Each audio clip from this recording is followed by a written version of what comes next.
Hey, it's Rachel from All About Planners. In this video, I'm doing a review of the Emily Ley collab with At a Glance planners. These ones are a lot cheaper than just the Emily Ley planners.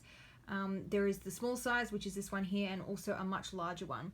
So this one is only 20 centimeters high by about 12 centimeters wide, meaning it is a lot more portable, and it was a lot more cheaper to get it here to Australia. So let's have a closer look. So they have the same cute rainbow color scheme continued for these planners as they do for the just the Emily Ley ones.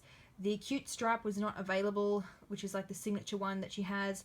So I had to settle for the polka dots, which I still think look quite cute. And you got a little bit of gold foil on the cover as well. This is a really light notebook. It feels like it would probably weigh about as much as my Kindle, so like hardly anything. Could definitely put this in your handbag and take it with you everywhere. It is quite thin. I don't think that's even about a centimeter thick. Maybe, no, it wouldn't even be a centimeter. That's really thin. You don't get much space on the coil though, so if you like to use stickers, this may not be the right planner for you. It's very minimalist, but with a pop of color. The cover extends beyond to protect those tabs, and let's have a look. So, very similar in style and colors to the original simplified planner, but with a much better price tag.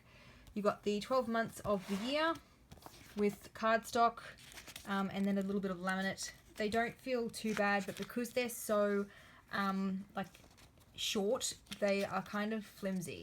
So I much prefer when they're long and then you've got them like layered rather than seeing them all at once, because they are a bit flimsy. Okay, so let's have a look, give you some tips, and then we go into the actual pages. So they talk about this simplicity challenge, and she has some like sort of tips throughout the planner. I'm not really a fan of it. I would probably not use it, but it's there if you want to. Lined notes pages, and then we go into the actual planner. The holidays list for 2019, this is a 12-month January 2019 to December 2019 planner, and you also get the dates for 2020 as well. Because it is a US company, it's got the US dates printed. A cute bucket list. Absolutely love the pineapple. I know Emily Ley does a whole bunch of pineapple stuff. It's so cute, love it. To-do list, and then this paper is a bit funny to grip. Feels quite thick. I'll definitely be doing a pen test. I'll include the link to that in the description box below, which will have the blog post with photos of the planner and also the pen test.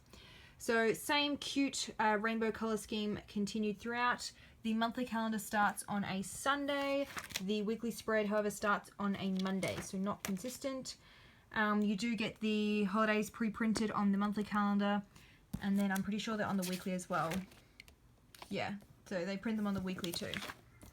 You get a sidebar, which is lined, however, it is quite narrow. If I get my ruler, it's probably only about 2.5 centimeters long, which is super narrow column, not really usable space. Cute pineapple makes an appearance again, and she includes the simplicity tips on each of the calendars as well. Let's have a look at some of the other calendars. If you follow my videos each week of all the reviews, you'll know what I'm going to be looking for. I want to see if the dates split the boxes, or if they continue, and no, they split it. So drives me nuts when they split it like this, because I can't really write anything in an awkward triangle like that.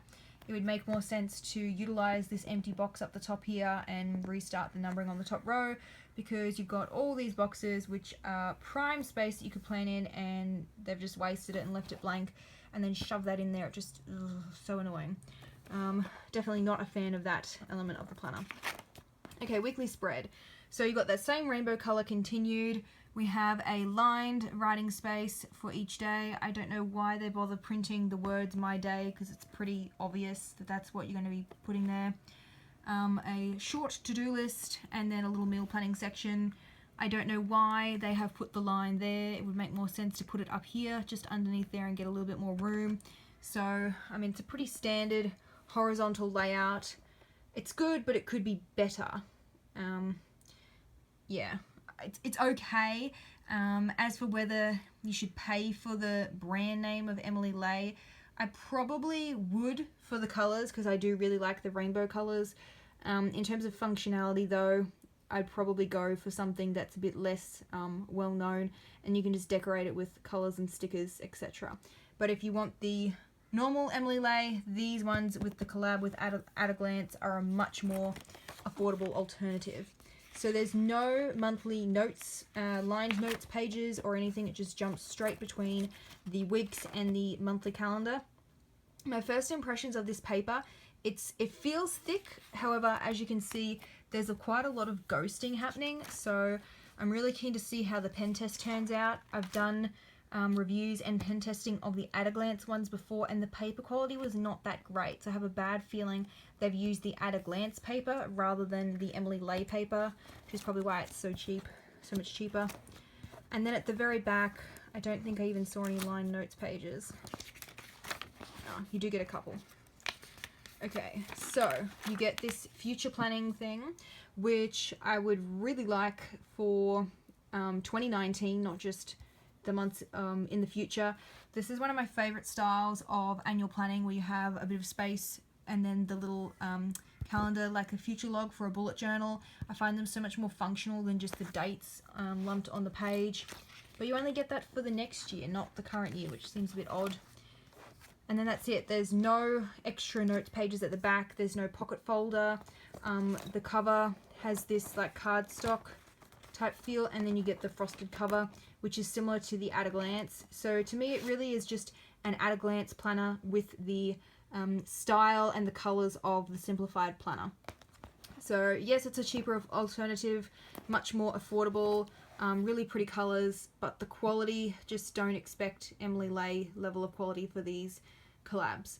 I'll be doing that pen test, and I'll include the link in the description box below. Don't forget to subscribe. I usually do a couple of planner reviews each week. See you in the next one.